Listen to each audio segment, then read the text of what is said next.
Welcome to my channel. ഇത് നമ്മുടെ ഫാമിൽ നിന്ന് കുറച്ചങ്ങോട്ട് ദൂരെ പോയിട്ടുള്ള പാടാണ് കേട്ടോ. ഇവിടെയാണ് കൂടുതൽ പോത്തുകളെ നമ്മൾ വിടുക. ഈ പുല്ലൊക്കെ ഇപ്പോൾ കഴിയാറായിട്ടുണ്ട്. കണ്ടോ, പച്ചപ്പൊക്കെ പോയി തുടങ്ങിയിട്ടുണ്ട്. ഇനി വേറെ സൈഡിലുണ്ട് പുല്ലൊക്കെ. അത് തികയെന്ന് വിചാരിക്കുന്നു വേനൽക്കാലത്തേക്കൊക്കെ. 17 വയസ്സ് തുടങ്ങിയതാണ് കേട്ടോ ഞാൻ ബിസിനസ് സംരംഭം തുടങ്ങിയിട്ട്. ഞാൻ ഡിഗ്രിക്ക് പഠിച്ചുകൊണ്ടിരിക്കുമ്പോൾ അതിൻ്റെ സൈഡിൽ കൂടെ 10 പെണ്ണുങ്ങളെ ഇരുത്തിയിട്ട് ടൈലറിങ് ഷോപ്പാണ് ഫസ്റ്റ് തുടങ്ങിയത്. എന്നിട്ട് ഞാൻ ഡിഗ്രി ക്ലാസ് കഴിഞ്ഞ് ഒരു 3:30 ക്ലാസ് കഴിഞ്ഞ് നേരെ ഷോപ്പിലേക്ക് പോകുമായിരുന്നു. അവിടെ നിന്ന് മാക്സികളൊക്കെ അടിച്ച് കടകളിലേക്കൊക്കെ സപ്ലൈ ചെയ്യും. എല്ലാ തുണിക്കടയിലും കൊണ്ടു കൊടുക്കും. അന്ന് ലൈസൻസ് ഒന്നും കിട്ടിയിട്ടുണ്ടായിരുന്നില്ല. അതിന് മുന്നേ തന്നെ ഞാൻ എല്ലാതും കൊണ്ടുപോയി സപ്ലൈ ചെയ്യും. ഒരു പയ്യനുണ്ടായിരുന്നു അന്ന്. അപ്പോൾ അന്ന് തുടങ്ങിയിട്ടുള്ള ബിസിനസ്സാണ്. പിന്നെ അതിന് ശേഷം ഞാൻ ഓർണമെൻറ്റ്സ് ഉണ്ടാക്കി തുടങ്ങി. അത് ഞാൻ അപ്പോഴേക്കും എൻ്റെ ഡിഗ്രിയൊക്കെ കംപ്ലീറ്റ് ചെയ്തു കുറച്ച് മുന്നോട്ട് പോയിരുന്നു. അപ്പോൾ ഞാൻ ഓർണമെൻറ്റ്സിൻ്റെ വീട്ടിൽ ഇതേമാതിരി 5-8 പെണ്ണുങ്ങളെ ഇരുത്തിയിട്ട് ഇങ്ങനെ നമ്മൾ ഗ്യാസുമേ വിളക്കണം.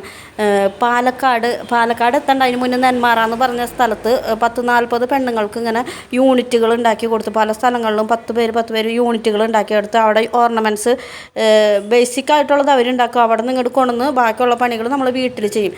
അപ്പം ഞാൻ ഇതേമാതിരി 4:30 2 വീലറുമ്പോൾ പോയി ആഴ്ചയിൽ 3 ദിവസം നെന്മാറ പോകും. രാവിലെ പോയി 9:30 ആകുമ്പോഴേക്കും തിരിച്ച് തൃശ്ശൂർ എത്തിയിട്ട് ഞാൻ വീട്ടിലുള്ള പണിക്കാർക്കൊക്കെ ഇത് പണിയാൻ സെറ്റ് ചെയ്ത് കൊടുക്കും. അതങ്ങനെ നല്ല ട്രെൻഡിങ്ങായി അങ്ങനെ കുറച്ച് നാളൊക്കെ ഓടി. പിന്നെ അതിൻ്റെ മാർക്കറ്റും കഴിഞ്ഞു. കുറച്ച് വർഷമൊക്കെ നന്നായിട്ട് നല്ല ബെനിഫിറ്റ് കിട്ടി. അത് ഇങ്ങനെ പിന്നെ അതിൻ്റെ ഡിമ്മായി, അതിൻ്റെ വില കുറഞ്ഞു. ഏത് ബിസിനസ് അതാണല്ലോ, ട്രെൻഡിങ്ങിനനുസരിച്ച് ഇങ്ങനെ നല്ല വില നല്ല ലാഭം കിട്ടിയിരുന്നു. പിന്നെ ഞാൻ അത് വില ഇടിഞ്ഞപ്പോൾ പിന്നെ അതും സ്ലോ ആക്കി പിന്നെ നിർത്തേണ്ടി വന്നു. പക്ഷേ അതിൽ നിന്ന് അത്യാവശ്യം പൈസ ഒക്കെ എനിക്ക് ഉണ്ടാക്കാൻ പറ്റിയിട്ടുണ്ട് കേട്ടോ. അതിന് ശേഷമാണ് ഞാൻ ഹോട്ടൽ ഫീൽഡിലേക്ക് കടന്നത്. ഇതിൽ നിന്ന് അത്യാവശ്യം പൈസ ഒക്കെ ഉണ്ടാക്കി പിന്നെ ഹോട്ടൽ ഫീൽഡിലേക്ക് കടന്നു. അതിൻ്റെ ഇടയിൽ ആണ് കല്യാണം കഴിഞ്ഞത്. അതിന് മുന്നേ ഞാൻ 10 പോത്തുകളെ ഞാൻ വാങ്ങിച്ചിട്ടുണ്ടായിരുന്നു. കുറച്ച് വർഷം മുന്നേ, എൻ്റെ വിവാഹത്തിന് മുന്നേ തന്നെ 10 പോത്തിനെ വാങ്ങിച്ചിട്ടുണ്ടായിരുന്നു. പിന്നെ അവിടെ നിന്ന് തുടങ്ങിയിട്ട് പിന്നെ അവിടെ നിന്ന് കുറേ നാൾ എൻ്റെ കൂട്ടുകാരിയുടെ അമ്മ നോക്കിയിട്ടുണ്ടായിരുന്നു. അത് വിറ്റു. അതിനിടയിലൊക്കെ ഞാൻ പാർട്ട് ടൈമായിട്ട് അക്കൗണ്ടൻ്റായിട്ടൊക്കെ പോയിട്ടുണ്ടായിരുന്നു. അപ്പോഴും എനിക്ക് പോത്തുകളുണ്ടായിരുന്നു. പിന്നെ ഞാൻ ഹോട്ടൽ ഫീൽഡിലേക്കാണ് കടന്നത്. ഫസ്റ്റ് ഞാൻ ഹോട്ടൽ ഫീൽഡിലേക്ക് കടന്നു. അപ്പോൾ ആ സമയത്ത് എൻ്റെ ഹസ്ബൻഡിന് ഡൈ വർക്കായിരുന്നു. ഡൈ വർക്ക്സ് പറഞ്ഞാൽ ജ്വല്ലറികളുടെ ഈ ഡൈ കടയിലേക്കുള്ള ഡൈ അച്ചുകൾ ഉണ്ടാക്കി കൊടുക്കൽ. ഹോട്ടൽ ഫീൽഡിലേക്ക് കടന്നതിന് ശേഷം പിന്നെ ഞാൻ വിചാരിച്ചു ഇപ്പോൾ ഡെയിലി കളക്ഷൻ വരുന്നു. ഇതേമാതിരി എൻ്റെ ഒരുപാട് സ്റ്റാഫിനെ വെച്ചിട്ടുണ്ടായിരുന്നു. സ്നാക്സ് ലൈവായിട്ട് വർക്ക് ഉണ്ടായിരുന്നു. ഏറ്റവും കൂടുതൽ തിരക്ക് എൻ്റെ കടയിലായിരുന്നു. മറ്റേ ഹോട്ടലിൻ്റെ പോലെയല്ല, നമ്മൾ സ്നാക്സൊക്കെ ലൈവായിട്ട് ഉണ്ടാക്കി കൊടുക്കണം. അങ്ങനെ നല്ല ബിസിനസ്സായി നിൽക്കുന്ന സമയത്ത് എനിക്കിത് അവിടെ ബിസിനസ് ലോണുകൾ കിട്ടും. അപ്പോൾ ഞാൻ ഈ ബിസിനസ് ലോണുകൾ എടുത്തിട്ട് പോത്തിന് ഇങ്ങനെ ഇറക്കി. നമുക്ക് സേവിങ്സ് വേണ്ട വെച്ചിട്ട് ഞാൻ ലോണുകൾ ഡെയിലി കടയിൽ നിന്ന് അടച്ചു പോവും. അത് ലോണുകൾ എടുത്തിട്ട് ഞാനിങ്ങനെ പോത്തിന് ഇറക്കി. ഒരുപാട് 5 10 അങ്ങനെ ഒക്കെ വെച്ചിട്ട് ഫസ്റ്റ് ഇറക്കി. പിന്നെയാണ് ഞാൻ അത് കഴിഞ്ഞ് അതിന് ശേഷമാണ് ഞാൻ വിറ്റിട്ടാണ് പിന്നെ ലോഡായിട്ട് ഇറക്കി തുടങ്ങിയത്. ഫസ്റ്റ് ഞാൻ കുറേശ്ശെ ഇറക്കി ഇതിനെപ്പറ്റി പഠിച്ച് എപ്പോഴും വിൽക്കണ്ടേ എങ്ങനെയൊക്കെ കാര്യങ്ങളൊക്കെ അറിഞ്ഞതിന് ശേഷം പിന്നെ ഞാൻ ലോഡായിട്ട് തന്നെ ഇറക്കി തുടങ്ങി. അത് കഴിഞ്ഞിട്ട് പിന്നെ കോവിഡ് വന്നപ്പോൾ എല്ലാ ബിസിനസ്സും ഒരുവിധം എല്ലാവരുടെയും മീഡിയം സാധാരണക്കാരൊക്കെ ബിസിനസ്സൊക്കെ ഒരുവിധം തകർന്ന് തരിപ്പണമായതാണ് നമ്മുടെ കോവിഡ് എന്ന് പറഞ്ഞ സംഭവം. ഒരുപാട് പേര് ആത്മഹത്യ ചെയ്തു, ആത്മഹത്യയുടെ വക്കിലായി. അങ്ങനെയൊക്കെയുള്ള ബിസിനസ്സൊക്കെ ഒരുപാട് സംഭവങ്ങൾ അടച്ചു പൂട്ടിയതൊക്കെ എനിക്കറിയാം. ഒരുപാട് ബിസിനസ് സംരംഭങ്ങളൊക്കെ അടച്ചു പൂട്ടിയ സമയമാണ് കോവിഡിന് ശേഷം. പിന്നെ കോവിഡിന് ശേഷം ഞാനൊരു വീണ്ടും എൻ്റെ ഹോട്ടൽ റീഓപ്പൺ ചെയ്തു. പക്ഷേ എൻ്റെ ഹസ്ബൻഡിൻ്റെ ബിസിനസ് കോവിഡിന് ശേഷം ഓർഡർ ഇല്ലാണ്ടായി. ഗൾഫിലേക്കൊക്കെ ഇങ്ങനെ ഓർഡർ എടുത്ത് പണിത് അയക്കലൊക്കെ ആയിരുന്നു. ആ ബിസിനസ് മൊത്തം ഓർഡർ പോയി. അപ്പോൾ ആ ഹസ്ബൻഡ് വേറെ സെപ്പറേറ്റ് ഒരു ഹോട്ടലിട്ടു. എനിക്ക് ഹോട്ടൽ എൻ്റേത് പറഞ്ഞാൽ 9:30 വരെയുള്ളൂ. സ്നാക്സാണ് മെയിനായിട്ട്. ഹസ്ബൻഡ് ഹോട്ടലിട്ടോടുകൂടി ഞങ്ങൾ ശരിക്ക് കോവിഡിന് ശേഷം ഞങ്ങൾ അനുഭവിച്ച അത്രയും ഒരുപാട് പേര് കഷ്ടപ്പെട്ടിട്ടുണ്ടാവും. പക്ഷേ ഞങ്ങൾ 2 പേര് അവശതയായി. കാരണം ഹസ്ബൻഡ് ഹോട്ടലൊക്കെ അടച്ചെത്തുമ്പോൾ 1 മണിയാവും. അത് കഴിഞ്ഞിട്ട് 1 മണിയായി കഴിഞ്ഞാൽ പിന്നെ എൻ്റെ കടയിൽ ഉഴുന്നുവട പരിപ്പുവടയൊക്കെ ഉണ്ടാക്കുകയാണെങ്കിൽ ഞാൻ 4 മണിക്കൊക്കെ എഴുന്നേറ്റ് ഇങ്ങനെ വെള്ളത്തിലിടാൻ നിൽക്കണം. പണിക്കാർ 6 മണിക്ക് ഇങ്ങനെ വരുമ്പോഴേക്കും ഞാനത് എഴുന്നേറ്റ് 4:30ക്ക് എണീക്കണം. അപ്പോൾ ഉറക്കമെന്ന് പറഞ്ഞതില്ലാണ്ട് 1 മണിക്കൂർ 2 മണിക്കൂറൊക്കെ ഞങ്ങൾക്ക് ഉറങ്ങിയിട്ട് പറ്റാണ്ടായി. പിന്നെ ഹോട്ടലിലെങ്ങാനും ഒരാൾ ലീവായി കഴിഞ്ഞ് കഴിഞ്ഞാൽ നമുക്ക് പണിയോട് പണി നമ്മൾ നടത്തണവരായിരിക്കും. പണിക്കാർക്ക് പ്രശ്നമില്ല, അവർ ഇന്ന പണി മാത്രമേ ചെയ്യുള്ളൂ. പക്ഷെ ഒരാൾ ലീവായി അവസാനം എനിക്ക് പുറം വേദന, കാലിൻ്റെ അടി വേദന, എല്ലാ വേദനയും കൂടി ഒരുമിച്ച് വന്നു. കാരണം ആ ഹോട്ടലിൽ ഒരാൾ ലീവാകുമ്പോൾ എനിക്ക് അങ്ങോട്ട് പോകേണ്ടി വരും വയ്യാതെ. പക്ഷെ ആ 2 ഹോട്ടലും ഞങ്ങൾ നടത്തി, അതിൽ ഇൻവെസ്റ്റ്മെൻറ്റ് മുഴുവൻ. അപ്പോൾ മൂന്നാമതൊരു വലിയൊരു ഹോട്ടലിലേക്ക് ഇൻവെസ്റ്റ് ചെയ്തു. അങ്ങനെ അത് നിർത്താമെന്ന് ഞങ്ങൾ പ്ലാൻ ഇട്ടു. അത്രയും വയ്യാണ്ടായി. അപ്പോൾ നമുക്ക് ഇത്തിരി റിലാക്സ് കിട്ടുമെന്ന് വെച്ചിട്ട് വലിയ 3 നിലയൊരു ബിൽഡിങ് അത് റെൻറ്റിനെടുത്തു, അഡ്വാൻസ് കൊടുത്തു. മുകളിൽ 2 നില ഫുള്ള് ഹോസ്റ്റലിനുള്ള പണികൾ നടത്തി, അടിയിൽ ഹോട്ടൽ. അങ്ങനെ ഈ 2 വർഷത്തിലധികം ഞങ്ങൾ പണിയെടുത്ത് രാവും പകലും ഉറക്കമില്ലാണ്ടും ഞങ്ങൾ 2 പേരും അത്രയ്ക്കും കഷ്ടപ്പെട്ട പോലെ ഒരാളും കഷ്ടപ്പെട്ടു. അതേപോലെ ഞങ്ങൾ കഷ്ടപ്പെട്ടു. ഉറക്കം പോലും ഇല്ലാണ്ട് ഞങ്ങൾക്ക് ഭക്ഷണം വരെ കഴിക്കാൻ പറ്റുന്നുണ്ടായില്ല. അത്രയും ബുദ്ധിമുട്ടി ഞങ്ങൾ ഉണ്ടാക്കിയ പൈസ മുഴുവൻ മൂന്നാമതൊരു ഹോട്ടലിലേക്കാണ് ഇൻവെസ്റ്റ് ചെയ്തത്. ഞങ്ങളതിൻ്റെ പണിയൊക്കെ ഒരുവിധം കഴിച്ച് പെയിൻറ്റിങ്ങും വയറിങ്ങും എല്ലാം കഴിച്ചു അഡ്വാൻസൊക്കെ കൊടുത്തു കഴിഞ്ഞപ്പോഴാണ് അറിയണത് ആ ഹോട്ടലിന് നമ്പർ കിട്ടില്ല എന്ന്. കോർപ്പറേഷനിൽ നിന്ന് നമ്പർ കിട്ടില്ല ലൈസൻസിന്. അത് ഓണർ മുന്നേ പറഞ്ഞിട്ടുണ്ടായിരുന്നില്ല, 1 മാസത്തിനുള്ളിൽ നമ്പർ എടുത്ത് തരാമെന്നാണ് പറഞ്ഞത്. പക്ഷേ ആ ബിൽഡിങ് പണി കറക്റ്റ് അല്ലാത്തത് കൊണ്ട് അതിന് നമ്പർ കിട്ടില്ല എന്ന് പിന്നീടാണ് ഞങ്ങൾ അറിഞ്ഞത്. പിന്നെ ഈ ചിലവാക്കിയ പൈസ ഒന്നും ഓണർ തിരിച്ച് തരുന്നുമില്ല. അയാളൊരു പ്രത്യേക സ്വഭാവമാണ്. കൊടുത്ത പൈസയും പണി നടത്തിയ പൈസയും ഒന്നുമില്ല. ഞങ്ങൾ അതിൻ്റെ ഉള്ളിൽ കുറേ സാധനങ്ങൾ മേടിച്ചിട്ടുണ്ട്, സ്റ്റൗവുകൾ, കുറേ ഐറ്റംസ് വാങ്ങിച്ചിട്ടുണ്ടായിരുന്നു. അതൊന്നും ആൾ തിരിച്ച് തന്നുമില്ല. ഹോട്ടലിൻ്റെ ഇടയിൽ ഞാൻ ഇത്രയും വർക്കിൻ്റെ ഇടയിൽ ഓടിപ്പോയിട്ടാണ് ഈ പോത്തുകൾ നോക്കിയിരുന്നത്. അന്നും പോത്തുകളുണ്ടായിരുന്നു ഇഷ്ടം പോലെ.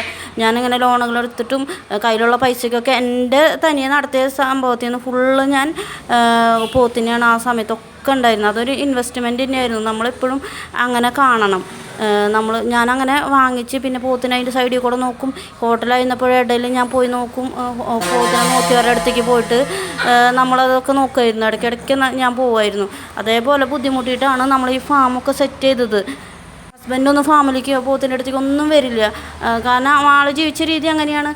ഞാനാണ് ഈ കാര്യങ്ങളൊക്കെ നോക്കിയിരുന്നത്. വാങ്ങൽ, വിൽക്കൽ, പോത്തിൻ്റെ എല്ലാ കാര്യങ്ങളും, പോത്തിനെ വാങ്ങണതും വിൽക്കണതും എല്ലാ കാര്യങ്ങളും പോത്തിൻ്റെ അന്നും ഇന്നും ഞാൻ തന്നെയാണ് നോക്കിയിരുന്നത്.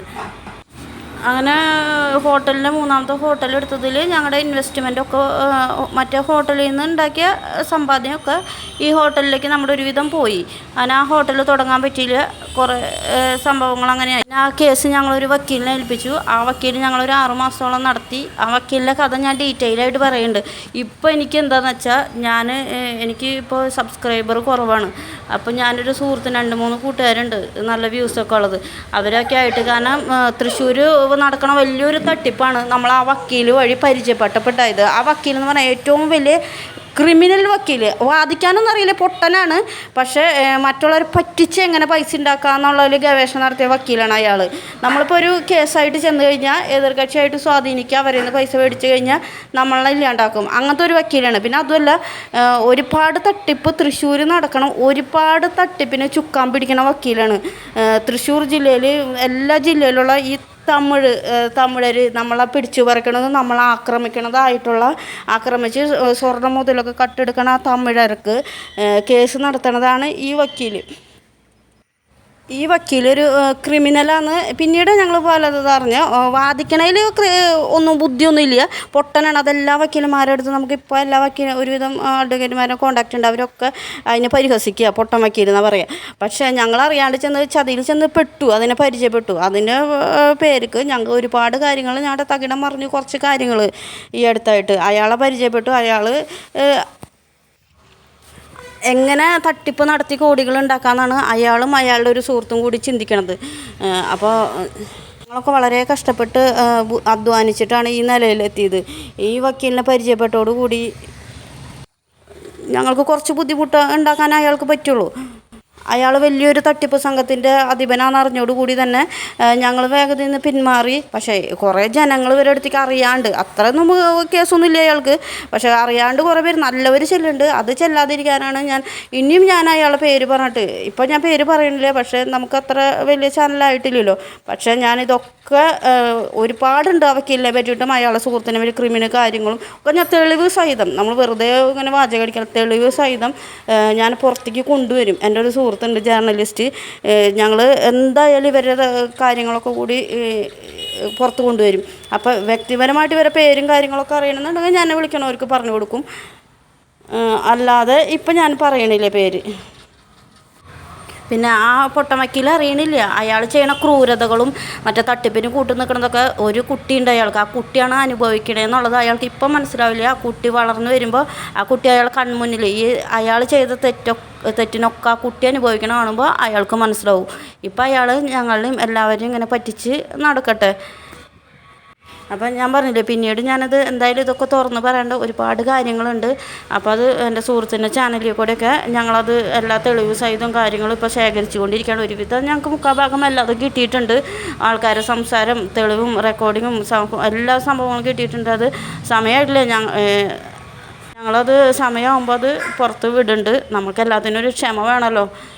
അപ്പോൾ പക്ഷേ നമ്മുടെ ജില്ലയിലുള്ളവർ വെറുതെ അയാളുടെ അടുത്ത് പോയിട്ട് തട്ടിപ്പിൽ പെടരുതെന്നുള്ള വിചാരിച്ചിട്ടാണ് ഞാനിങ്ങനെ പറയണത്. പക്ഷേ പേര് പറയാതെ നിങ്ങൾക്ക് അറിയില്ല എന്നറിയാം.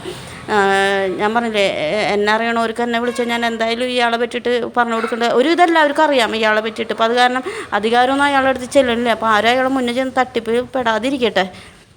അപ്പോൾ ശരി, ഞാൻ ഡീറ്റെയിൽ ആയിട്ട് പിന്നെ പറയാം.